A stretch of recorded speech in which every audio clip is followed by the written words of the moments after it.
The Crystal Hall Hotel had just finished 3 months of renovations, and tonight was the grand reopening. Everything sparkled under the massive chandeliers. The marble floors reflected the golden lights like a mirror, and right in the center of the lobby sat a beautiful grand piano. Black, polished, and absolutely stunning. The hotel manager had specifically requested it as the centerpiece of the new design. Outside, expensive cars pulled up one after another. Men in tailored suits and women in evening gowns stepped out, their jewelry catching the light as they walked through the entrance. This wasn't just any event. It was a charity gala, the kind where tickets cost more than most people earned in a month. Everyone who was anyone in the city had been invited. Robert Blackwood arrived in a black limousine that seemed to stretch half the block. He was one of those men whose wealth was so vast that people whispered about it. Real estate empire, investments, properties across 3 continents. The kind of money that could buy anything. And he knew it.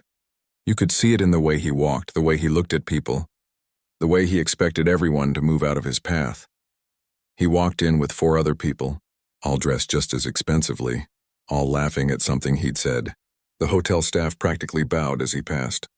He barely acknowledged them. This was his world, and everyone else just existed in it. Meanwhile, near the service entrance, a woman in a housekeeping uniform was having a very different evening. Diana had worked at the Crystal Hall for 6 years. She cleaned rooms, changed sheets, scrubbed bathrooms. Honest work, but exhausting work. Tonight was supposed to be her day off, but the hotel had called her in for the big event. They needed all hands on deck. The problem was her babysitter had canceled at the last minute. Diana had called everyone she could think of, but it was too late to find anyone else. So she'd done the only thing she could do.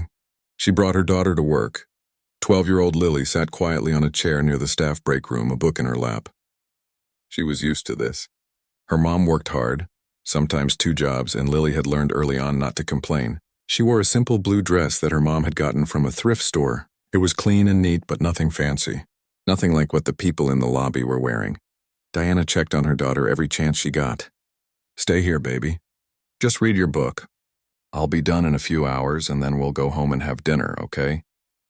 Lily nodded. "I'm fine, Mom, don't worry." But sitting still had never been Lily's strong suit. After about an hour, she got restless. The book could only hold her attention for so long. She stood up, stretched, and decided to peek into the lobby.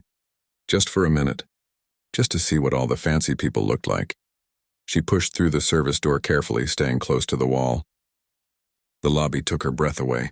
She'd seen it before, of course, but never like this. Never filled with so many people in such beautiful clothes. Never with the lights turned up and music playing softly in the background. And then she saw it. The piano. Lily had loved music for as long as she could remember. When she was little, her mom used to play old recordings of classical music on their beat-up radio. Lily would close her eyes and imagine herself playing those beautiful melodies. At school, she'd sometimes sneak into the music room during lunch and touch the piano keys, teaching herself little by little. But they couldn't afford lessons. They couldn't afford a piano. Most months, they couldn't afford much beyond rent and groceries. So when Lily saw that gorgeous instrument sitting there in the middle of the lobby, something pulled at her. Just to see it up close. Just to look at the keys. Maybe, if no one was watching, just to touch them for a second. She moved slowly across the lobby, trying to be invisible. Most of the guests were gathered in groups, talking and laughing, champagne glasses in hand. No one noticed a young girl in a simple dress making her way toward the piano. Lily reached out and gently touched the smooth black surface. It was cool under her fingertips, beautiful. She looked around once more, then carefully sat down on the bench. That's when Robert Blackwood noticed her. He'd been in the middle of telling a story about one of his latest property acquisitions when something caught his eye. A child at the piano, a child who clearly didn't belong at this event. "Excuse me," he said loudly, cutting off his own story. His voice carried across the lobby. "What is that?" Several heads turned. The conversation started to die down. "Security," Robert called out, his voice sharp with irritation. "Since when do we let random children touch expensive instruments?" A security guard started moving toward the piano, but Robert was already walking that direction himself, his expression dark. Lily's heart jumped into her throat. She stood up quickly, her face burning with embarrassment. She hadn't meant to cause trouble. She just wanted to see it. "I'm sorry," she said quietly. "I wasn't going to—" "You weren't going to what?" Robert interrupted. "Damage a $300,000 piano. Do you have any idea what that instrument costs? Do you even know what a piano like that is worth?" By now the entire lobby had gone quiet. Everyone was watching. Some people looked uncomfortable. Others seemed curious about what would happen next. A few were already whispering to each other. Diana heard the commotion from the hallway where she'd been restocking towels. Her blood ran cold when she realized what was happening. She dropped everything and rushed into the lobby. "I'm so sorry, sir," she said, breathless, reaching for her daughter's hand. "She's my daughter. I had to bring her to work today. She didn't mean any harm. We're leaving right now." Robert looked at Diana's uniform, then back at Lily. His lip curled slightly. "This is exactly what's wrong with this city," he announced to no one in particular, though his voice carried to everyone. "No respect for property. No understanding of value. No sense of where one belongs." The words hung in the air like poison. Diana felt tears starting to form, but she blinked them back. She'd dealt with people like this before. People who looked at her uniform and decided they knew everything about her. About her daughter. "We're very sorry for the disturbance," Diana said again, her voice steady despite the shame burning in her chest. "It won't happen again." She started to pull Lily away, but the hotel manager had appeared. Patricia Chen had been watching from across the lobby, and something about the whole situation had made her angry. Really angry. She'd worked at this hotel for 15 years. Started as a front desk clerk. Worked her way up. She'd dealt with plenty of wealthy guests who thought their money gave them the right to treat people badly. Usually she had to smile and take it. But something about watching this man humiliate a child in front of 100 people made something inside her snap. "Mr. Blackwood," she said, her voice calm but firm. "Perhaps we're being a bit hasty here." Robert turned to her, clearly not used to being questioned. "Hasty?" The child was about to play with an extremely expensive instrument. "I don't think it's unreasonable to what?" Patricia interrupted. "To assume she doesn't know how to treat it properly? To assume she has no business being near it?" The tension in the room ratcheted up several notches. You could have heard a pin drop. "I'm simply saying," Patricia continued, "that perhaps you'd like to hear what the young lady can do before passing judgment." Robert stared at her like she'd lost her mind. Then he laughed. It wasn't a kind laugh. "Are you serious right now? You want this kid to play? Fine, let her. Let everyone see exactly why we have rules about these things. Let her embarrass herself. Maybe it'll be a good lesson about knowing one's place in the world."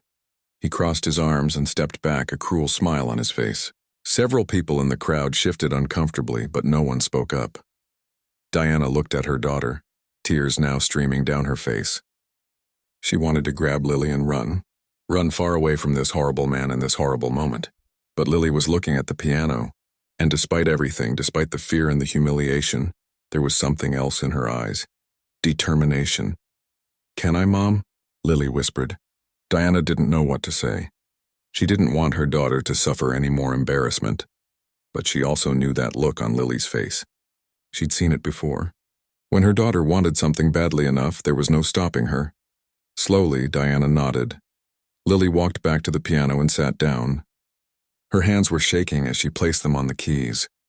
The entire lobby was watching her now, waiting. Some with pity, some with curiosity. Robert Blackwood with undisguised contempt. The girl took a deep breath and closed her eyes, and then she began to play. The first notes that came from the piano were soft, almost hesitant. Lily's fingers touched the keys like she was greeting an old friend she hadn't seen in years. For a moment, it seemed like maybe Robert Blackwood had been right. Maybe this was going to be exactly the embarrassment he'd predicted. But then something changed. The soft notes grew stronger, more confident. Lily's hands began to move across the keys with a grace that seemed impossible for someone so young. She wasn't just pressing keys randomly. She was playing real music. Complex music. The kind of music that takes years of training to master. She'd chosen one of the most difficult pieces in classical piano. Chopin's Ballade No. 1. Most professional pianists spent years working up the courage to perform it in public. It was technically demanding, emotionally intense, and absolutely unforgiving of mistakes. And this 12-year-old girl was playing it from memory. The lobby, which had been filled with whispers and uncomfortable shuffling, went completely silent. Not the awkward silence from before. This was different. This was the kind of silence that happens when something extraordinary is unfolding, and no one wants to miss a single second. Robert's smug smile started to fade. He uncrossed his arms slowly, his expression shifting to something like confusion. This wasn't supposed to be happening. The kid was supposed to hit a few random keys and prove his point. Instead, she was playing like someone who'd trained at a conservatory. Patricia, the hotel manager, felt goosebumps rising on her arms. She'd requested the piano for the lobby renovation, but she'd never imagined it would be played like this. Certainly not tonight. Certainly not by a housekeeper's daughter in a thrift store dress. Diana stood frozen, her hand covering her mouth. She'd known her daughter loved music. She'd seen Lily watching piano videos on the library computers, her eyes glued to the screen as she memorized finger positions. She'd heard her daughter tapping out rhythms on the kitchen table, humming melodies while she did her homework. But this? She'd never heard anything like this from her little girl, because there was no piano at home to practice on. No money for lessons. No way for Diana to know just how talented her daughter really was. Lily's eyes were still closed. She wasn't seeing the fancy lobby or the well-dressed guests or the man who'd tried to humiliate her. She was somewhere else entirely. Somewhere the music took her. Her whole body moved with the melody. When the piece called for power, her hand struck the keys with authority. When it needed gentleness, her touch became light as air. But it wasn't just technical skill that held everyone captive. It was the emotion. Every note seemed to carry weight, pain, hope, struggle, joy. It was like Lily was telling a story without words. Her story. Her mother's story. The story of every night wondering if they'd have enough money for groceries. Every time she'd walked past a music store and stared at the pianos in the window, knowing she'd never own one. Every dream she'd held on to despite everything saying she shouldn't. A woman near the front started crying quietly. She didn't even realize she was doing it at first. The tears just came. She wasn't the only one. All around the lobby, people were having unexpected emotional reactions. Some had tears in their eyes. Others stood with their mouths slightly open, completely transfixed. A few had pulled out their phones and were recording, but even they seemed almost afraid to move. Worried they might break whatever spell had been cast. The piece had moments of incredible speed where Lily's fingers flew across the keys so fast they blurred. Then it would slow down, become almost unbearably tender before building back up to another crescendo. She navigated every shift perfectly, every technical challenge, every emotional beat. Robert Blackwood felt something uncomfortable twisting in his stomach. Shame. Real, genuine shame. He couldn't remember the last time he'd felt it. When you're as wealthy as he was, you got used to being right. Or at least you got used to having enough power that it didn't matter if you were wrong. People agreed with you anyway. But there was no arguing with what he was hearing. No way to dismiss it or explain it away. He'd been wrong. Completely, utterly wrong. And he'd been cruel about it. In front of all these people. To a child. The security guard who'd started walking toward the piano earlier had stopped halfway across the lobby. He just stood there now, listening like everyone else. Even the catering staff had emerged from the kitchen, drawn by the music. They lined up along the wall, still in their white uniforms, watching one of their own daughter do something none of them had ever imagined possible. As the piece moved into its final section, the intensity built. Lily's whole body was involved now. She swayed with the music, her face showing every emotion the composition demanded. The final passages were treacherous. Fast runs up and down the keyboard. Complex chord progressions, sections where one wrong note would be painfully obvious. She didn't miss a single one. The last chord rang out through the lobby, powerful and final, then silence. Complete silence. Nobody moved. Nobody breathed. It was like the entire room had been frozen in time. Lily opened her eyes slowly. For a moment she seemed confused, like she was waking from a dream. She looked out at the sea of faces staring at her and suddenly remembered where she was. What had happened? The fear came flooding back and she started to stand up, started to apologize. That's when the applause started. It began with one person, then another. Then suddenly the entire lobby erupted. It wasn't polite charity gala applause. It was thunderous. People were clapping so hard their hands hurt. Some were shouting. Several were openly crying now. Bravo! Someone yelled from the back. Incredible! Another voice called out, The applause went on and on.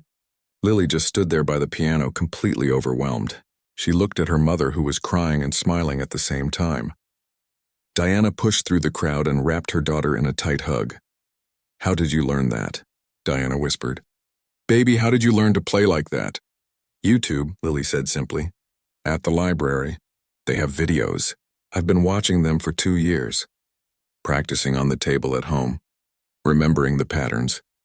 Diana pulled back to look at her daughter's face. 2 years. Her little girl had been teaching herself piano for 2 years, and Diana hadn't even known. She'd seen Lily watching videos, sure, but she'd thought it was just a passing interest. Kids watched all kinds of things online. An elderly man was making his way through the crowd. He walked with a cane, but there was energy in his step. Purpose. People moved aside for him, and whispers followed in his wake. Several guests seemed to recognize him. "Excuse me," he said when he reached Lily and Diana. His voice was kind but carried authority. "Young lady, that was one of the finest performances of Chopin's ballade I've heard in 40 years of professional music." He extended his hand. "My name is Dr. Raymond Foster. I conduct the City Symphony Orchestra. I also run the Foster Academy of Music." Diana's eyes went wide. Everyone in the city knew about the Foster Academy. It was one of the most prestigious music schools in the country. Students who graduated from there went on to play in concert halls around the world. "Where do you study?" Dr. Foster asked Lily. Lily looked down at her shoes. "I don't, sir. I taught myself. From videos." Dr. Foster's eyebrows rose so high they almost disappeared into his white hair. "You taught yourself? This piece? From videos?" Lily nodded. "Have you ever had a lesson? Ever been taught by a professional?" "No, sir. We can't afford it." The elderly conductor turned to look at Diana, then back at Lily. He seemed to be processing something that didn't quite make sense. Finally, he shook his head in amazement. "Young lady, what you have is more than talent. It's more than skill. What you have is a gift, a genuine once-in-a-generation gift." He paused, making sure she was listening. "With proper training, you could play in any concert hall in the world. Carnegie Hall, Sydney Opera House, anywhere."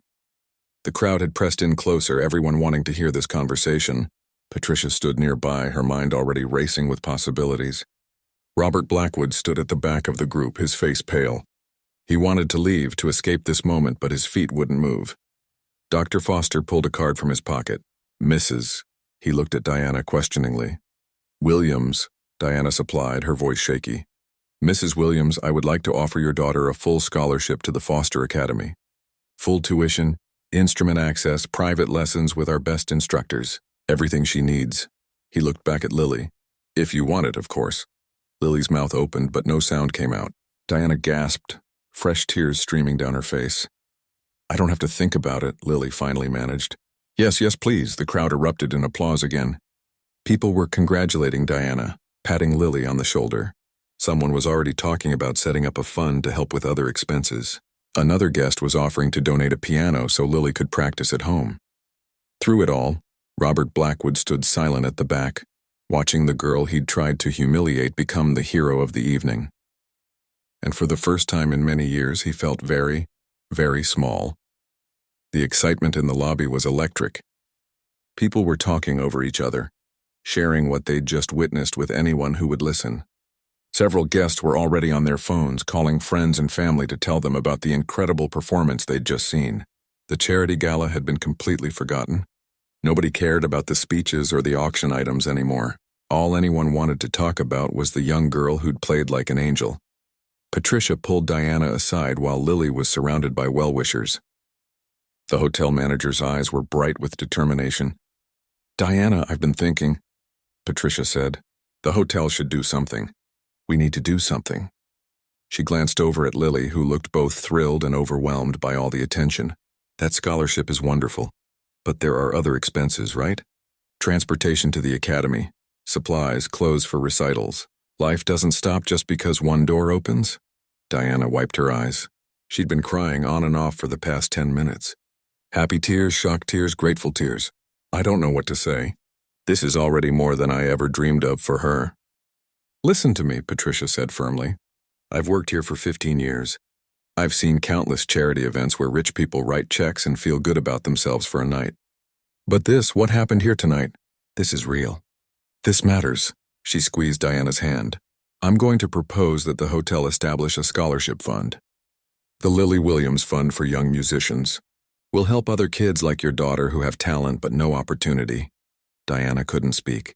She just hugged Patricia, holding on tight.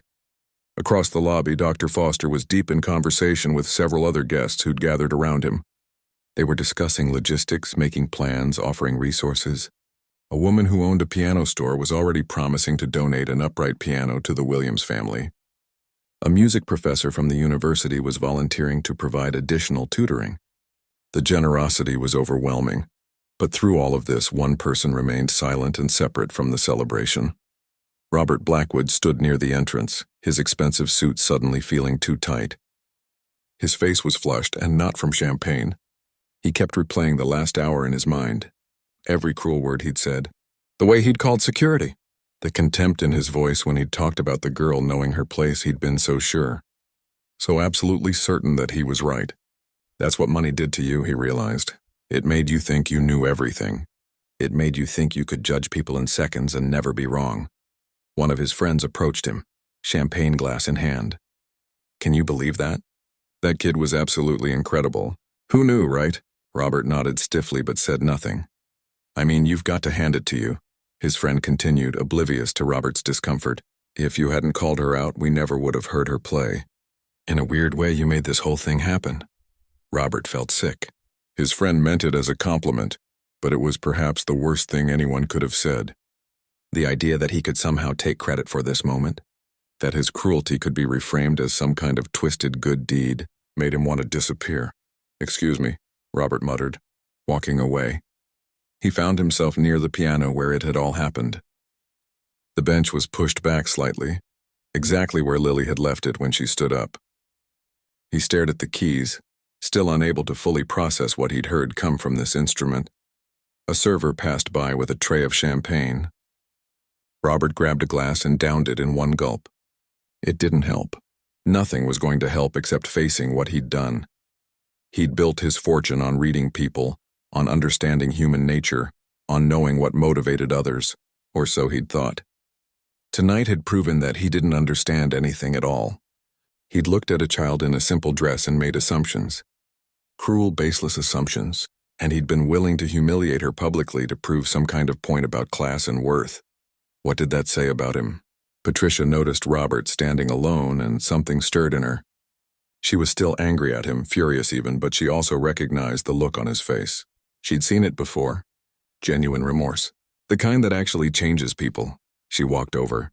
Mr. Blackwood. He turned, and she was surprised to see that his eyes were slightly red. Had he been crying? This man who'd seemed so cold and superior just an hour ago. Ms. Chen, he said quietly. I owe you an apology. Several apologies. I'm not the one you need to apologize to. I know. He looked over at Lily, who was laughing at something Dr. Foster had said. I don't know if I can face her. Face them. Patricia crossed her arms. That's the coward's way out. You said what you said in front of everyone. The least you can do is own up to it. Robert nodded slowly. She was right. Of course she was right.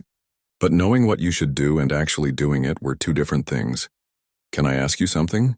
Patricia said, her tone softer now. What made you so angry? Was it really about the piano? Robert was quiet for a long moment. No, he finally admitted. It wasn't about the piano. He ran a hand through his hair, a gesture that made him look less like a powerful mogul and more like a tired, confused man. I grew up poor. Really poor. Trailer park, food stamps, the whole thing. Patricia's eyebrows rose. This wasn't what she'd expected. I clawed my way out of that life, Robert continued. Worked 3 jobs, put myself through college, built my business from nothing.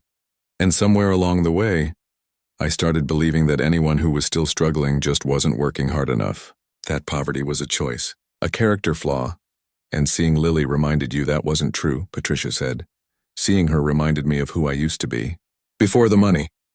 Before I convinced myself that I was better than other people. He laughed bitterly. I've spent so many years building walls between myself and where I came from that I forgot what it was like. What it feels like to be judged before you even open your mouth.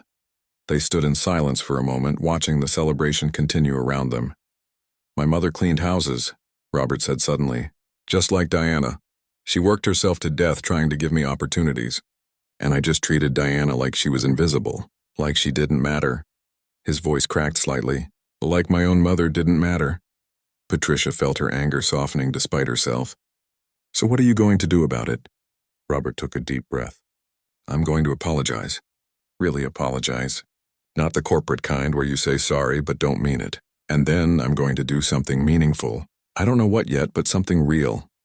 Actions matter more than words, Patricia said. I know. Across the lobby, the crowd around Lily was finally starting to thin. People were returning to their conversations, though the energy in the room had completely changed. Everyone felt like they'd been part of something special, something they'd remember for the rest of their lives.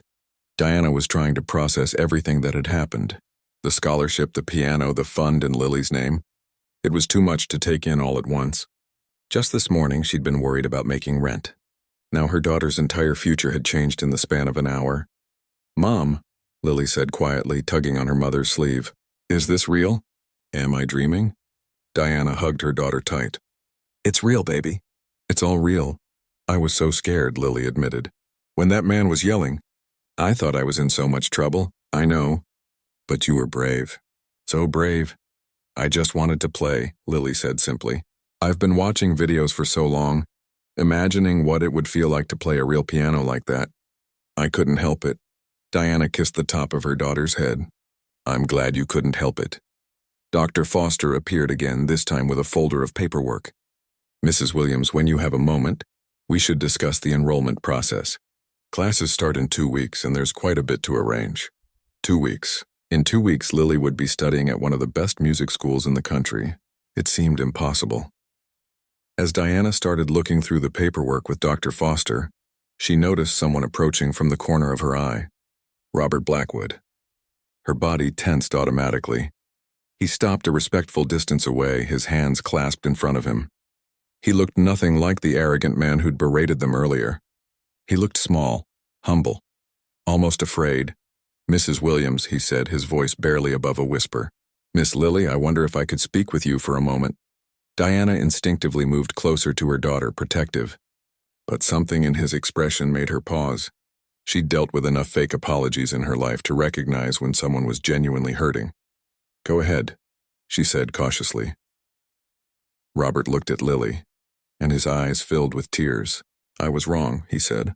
Everything I said, everything I did tonight was wrong, cruel, unforgivable. He paused, struggling to continue. I judged you without knowing anything about you. I tried to make you feel small because somewhere inside I felt small, and that's not an excuse. There is no excuse. Lily looked up at her mother, unsure how to respond. I can't take back what I said, Robert continued. But I want you to know that what I saw tonight, what I heard you play, it changed something in me. You reminded me of things I'd forgotten. Important things about dignity and worth and talent having nothing to do with money or status. He reached into his jacket and pulled out his checkbook. Diana stiffened, ready to refuse whatever he was offering. She didn't want his guilt money, but Robert surprised her. I'd like to make a donation. Not to you directly. To the fund Ms. Chen is establishing, the scholarship program in Lily's name. He wrote quickly and held out a check. Patricia, who'd been watching from nearby, came over to look. Her eyes widened. The check was for $50,000. Diana stared at the check. $50,000. She'd never seen that many zeros on a piece of paper meant for something good. Her first instinct was still to refuse it. Pride was a funny thing. Even when you needed help desperately, sometimes accepting it felt like admitting defeat. But then she looked at her daughter. At Lily's wide eyes and hopeful expression. This wasn't about pride anymore. This was about giving her child every possible chance to succeed. That's very generous, Diana said carefully. But this needs to be about more than just easing your conscience. Robert nodded. You're right. It does. He looked directly at her, and Diana saw something in his eyes she hadn't expected. Sincerity. I want to do more, not just write a check and walk away feeling better about myself. I want to actually make a difference. Patricia stepped forward and took the check. Then let's make sure this money goes where it's needed most. We'll use it to help other young musicians who don't have access to training. Kids who are teaching themselves from library computers just like Lily did. I'd like to be involved, Robert said. if you'll have me. I know I don't deserve it after tonight, but I want to learn. I want to understand. And I want to help however I can." Dr. Foster had been listening to the entire exchange. Now he spoke up, his tone thoughtful. "You know, the Academy has been trying to expand our outreach program for years. We simply haven't had the funding. With support like this, we could identify talented children across the city, provide instruments, lessons, mentorship, create a real pipeline of opportunity." "I can help with that too," Robert said quickly. "Funding, resources, connections. Whatever's needed." Diana watched him carefully. She'd learned to be skeptical of promises, especially from wealthy people, who sometimes treated charity like a hobby they could drop whenever they got bored. But something about this felt different. Maybe it was the shame still written across his face. Maybe it was the way his hands shook slightly as he spoke. Whatever it was, she sensed this man had been genuinely shaken by what happened tonight. "Okay," Diana said finally, "but I want to be part of the process. I want to help decide which kids get scholarships. I know what it's like to struggle. I can spot real need versus people just looking for a handout." "Absolutely," Patricia agreed. "This should be run by people who understand the community, who've lived it." Over the next hour, the group continued talking. Plans took shape. Dr. Foster would handle the musical side, evaluating talent and providing instruction. Patricia would manage the fund and coordinate with the hotel. Diana would help screen applicants and identify deserving students. And Robert would provide financial backing and use his business connections to expand the program's reach. Lily sat quietly during most of this, still processing everything. Just a few hours ago, she'd been sitting in a back room with a book trying to stay invisible. Now adults were planning an entire program inspired by her story. It was surreal. A young woman approached their group hesitantly. She looked to be in her early 20s, dressed in a server's uniform. "Excuse me," she said softly. "I'm sorry to interrupt. I just wanted to say something to Lily." Diana tensed slightly, protective, but the young woman's eyes were kind. "I heard what you told Dr. Foster," she continued, "about teaching yourself from YouTube videos. I just wanted you to know that you inspired me tonight. I've been saving money to go back to school, but I keep talking myself out of it, thinking I'm too old, that I missed my chance. But watching you up there, seeing what you accomplished on your own, it reminded me that it's never too late to try." Lily smiled shyly. "I just really love music. That's what makes it special," the young woman said. "You could see it. Everyone could see how much you love it. That's what made it beautiful." She glanced at the others. "Sorry for interrupting. I just needed to tell her that." As she walked away, Patricia called after her. "Wait, what's your name?" "Veronica." "What do you want to study, Veronica?" The young woman looked embarrassed. "Nursing. I want to be a nurse. But the program is expensive and I've got bills and rent, so I keep putting it off." Patricia exchanged glances with Robert and Diana. "Come see me on Monday," Patricia said. "Let's talk about the hotel's education assistance program. Maybe we can work something out." Veronica's eyes filled with tears. "Really? Really? If tonight taught us anything, it's that talent and ambition shouldn't be wasted because of money." After Veronica left, practically floating with hope, Patricia turned to the group. "You see, this is what I'm talking about. There are Lilies and Veronicas everywhere. People with potential who just need someone to believe in them, to give them a real shot." The gala was winding down now. Guests were starting to leave, though many stopped by to congratulate Lily one more time or to offer support for the new scholarship fund. Word had spread quickly, and several people had already pledged donations before even leaving the building. Diana noticed it was getting late. Lily was starting to look tired, the adrenaline finally wearing off. "We should probably go," she said. "It's past your bedtime, sweetie. Can we come back?" Lily asked. "To the piano?" Patricia smiled. "Anytime you want. Consider it yours to practice on whenever the lobby isn't too busy." Dr. Foster handed Diana a card. "Call me tomorrow. We'll set up a time for Lily to visit the academy, meet some of the instructors, get familiar with the space. Monday is probably too soon for enrollment, but we can start the paperwork." As Diana and Lily headed toward the exit, Robert followed at a distance. Near the door, he caught up with them. "Mrs. Williams," he said, "I know I've already apologized, but I need to say one more thing." Diana stopped and turned to face him. "Thank you," Robert said, "for accepting my apology, for giving me a chance to do better." "You didn't have to do that. After how I treated you both, you could have told me to go to hell, and you would have been completely justified." Diana was quiet for a moment. "I've been on the receiving end of people's prejudice my whole life," she finally said. "People who looked at my skin color, my uniform, my job, and decided they knew everything about me.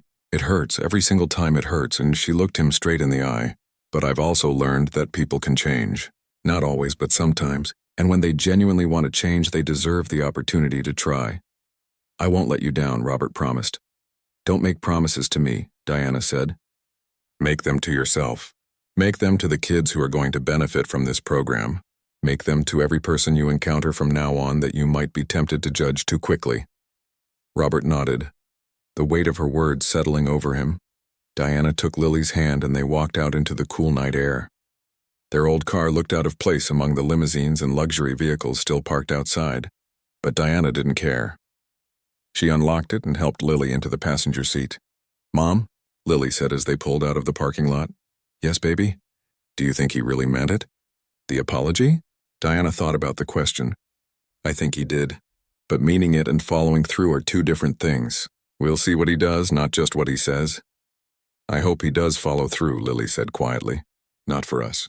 We're going to be okay now. But for other kids like me." Diana reached over and squeezed her daughter's hand. 12 years old and already thinking about others.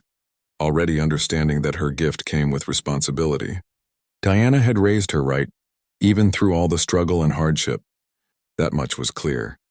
They drove through the quiet streets toward their small apartment. Tomorrow everything would start changing. The academy, the lessons, the opportunities. But tonight they were still just Diana and Lily Williams. Mother and daughter, survivors, dreamers. And now, thanks to a piano and a moment of courage, they were something else too. They were proof that talent doesn't care about money or status. That brilliance can emerge from anywhere. That the people society overlooks might be the very ones with the most to offer. Back at the hotel, the event was finally ending. The last guest trickled out, talking excitedly about what they'd witnessed. The catering staff cleaned up, still buzzing about Lily's performance. Patricia walked through the lobby one final time, making sure everything was in order. She stopped at the piano and ran her hand along its smooth surface. When she'd ordered it for the renovation, she'd imagined it would be a beautiful decoration. Maybe occasionally someone would play background music during events. She'd never imagined it would change lives. Robert stood near the bar, nursing a glass of water. His friends had already left, confused by his sudden mood change. He pulled out his phone and started making notes. Ideas for the scholarship program, people to contact, resources to mobilize. His mind was already racing with possibilities. For years, he'd used his wealth and influence to build his empire, to accumulate more money, more properties, more power. It had felt important at the time, essential even. But tonight, a 12-year-old girl had shown him what real power looked like. The power to move people with nothing but talent and heart. The power to change minds with a single performance. The power to inspire generosity and hope with pure, honest passion for something beautiful. He wanted that kind of power, not instead of what he had, but in addition to it. He wanted to use his resources to create more moments like tonight, more opportunities for people like Lily. It wouldn't erase what he'd done, wouldn't undo the cruelty of his words or the shame he'd tried to inflict. But maybe if he worked hard enough and stayed committed long enough, he could balance the scales a bit. Maybe he could become someone his mother would have been proud of. The lobby was empty now, except for a few staff members finishing their closing duties. Patricia locked the front doors and turned off most of the lights. But she left one spotlight on, shining down on the piano. Tomorrow was Sunday. The hotel would be quieter. And if Diana brought Lily by to practice, as Patricia hoped she would, that piano would sing again, and this time, everyone would be listening for the right reasons. 3 years passed like a beautiful melody, each note building on the last. The first year had been overwhelming. Lily went from teaching herself on library computers to studying with some of the finest music instructors in the country. The transition wasn't easy. She had talent, yes, but she also had gaps in her technical training. Things that other students had learned years ago she had to pick up quickly. There were nights when she cried from frustration, times when she wondered if she really belonged at the Foster Academy, surrounded by students who'd been taking lessons since they were 5 years old. Students whose parents could afford the best of everything, but Diana was always there, reminding her daughter of that night at the Crystal Hall. "You didn't let that man's words stop you then," she'd say. "Don't let your own doubts stop you now." And Lily pushed through.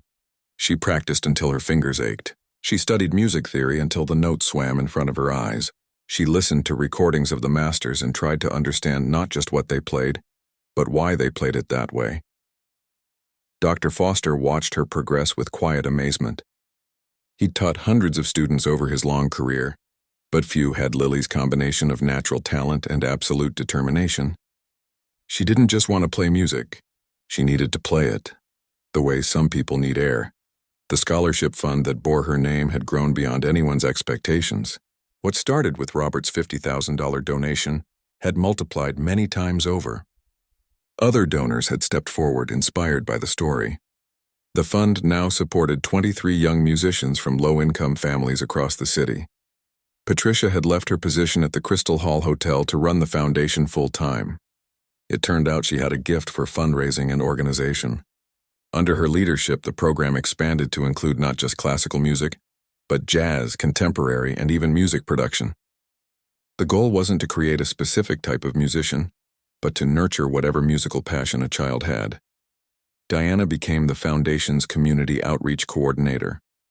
She visited schools in struggling neighborhoods, talked to parents, identified kids who showed musical promise but lacked resources.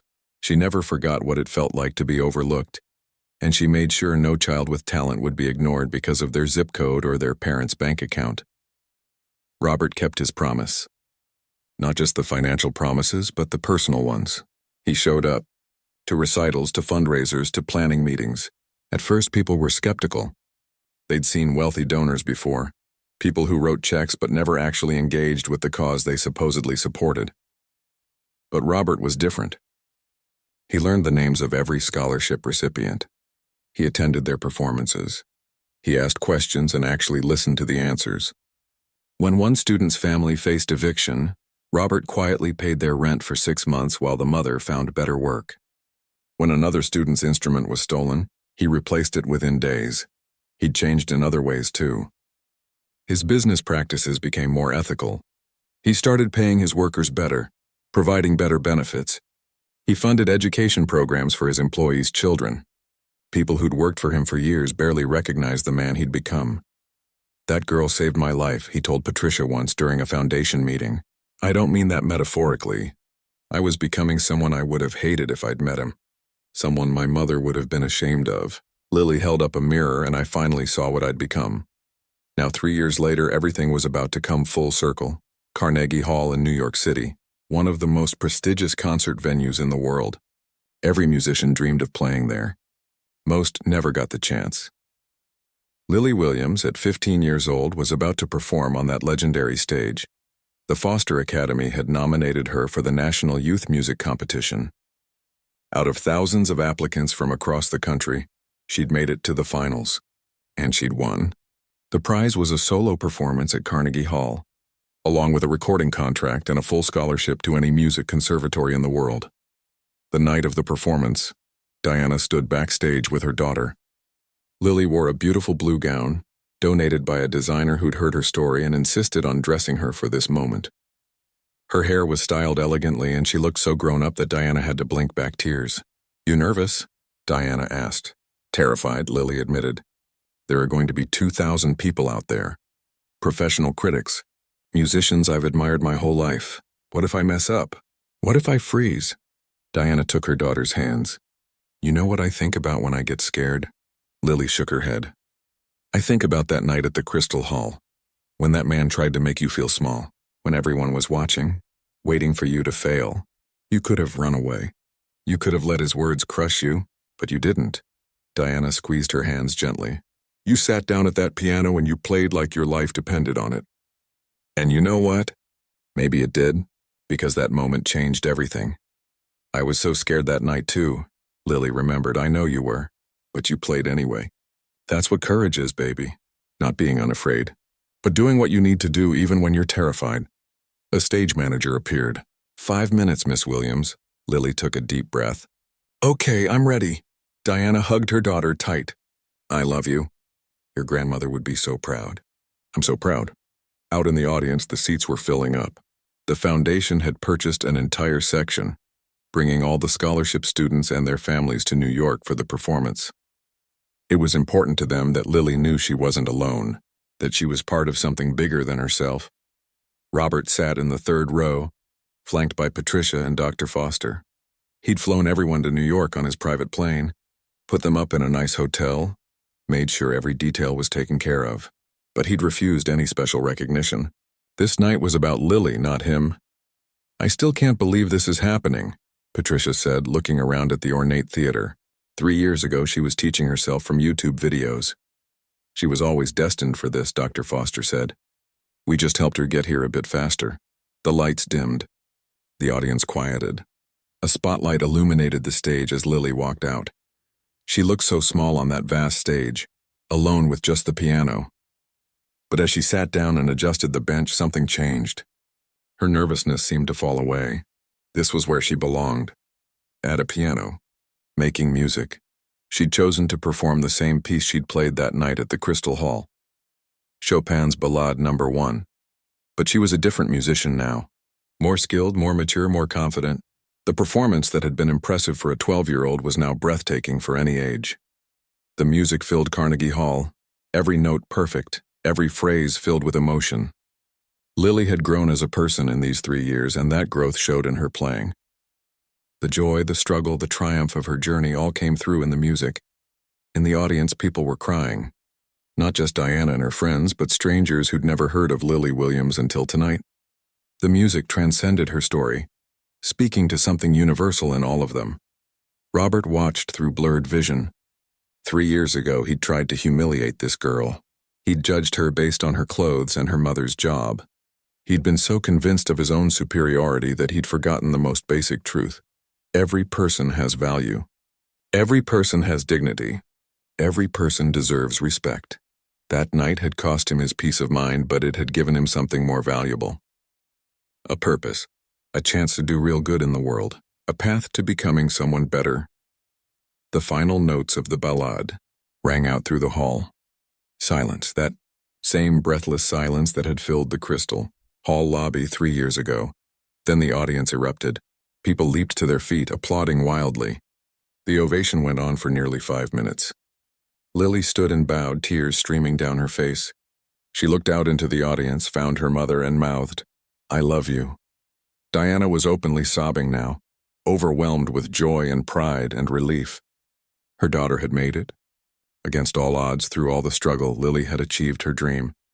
After the performance, there was a reception. Music critics who'd given rave reviews introduced themselves. Representatives from conservatories made their pitches. Recording executives talked about contracts and albums and tours. But the moment that mattered most came when the scholarship students crowded around Lily, congratulating her, taking photos, soaking in the inspiration of seeing someone like them succeed at the highest level. A young boy, maybe 10 years old, tugged on Lily's gown. "I play violin," he said shyly. "I'm not very good yet." Lily knelt down to his level. "How long have you been playing?" 6 months. "I got into the program 6 months ago." "Then you're doing great," Lily assured him. "I played piano for 2 years before anyone even heard me. Just keep practicing, love it. Let it be the thing that makes you happy, not the thing that stresses you out." "Did you always know you'd play at Carnegie Hall?" the boy asked. Lily thought about that. "No, 3 years ago I just wanted to touch a real piano. I never dreamed I'd play here. But you know what I learned? Dreams get bigger as you grow. You don't have to know where you're going. You just have to keep moving forward." Later that night, back at the hotel, Lily stood by the window looking out at the New York skyline. Diana came and stood beside her. "You did it," Diana said softly. "We did it," Lily corrected.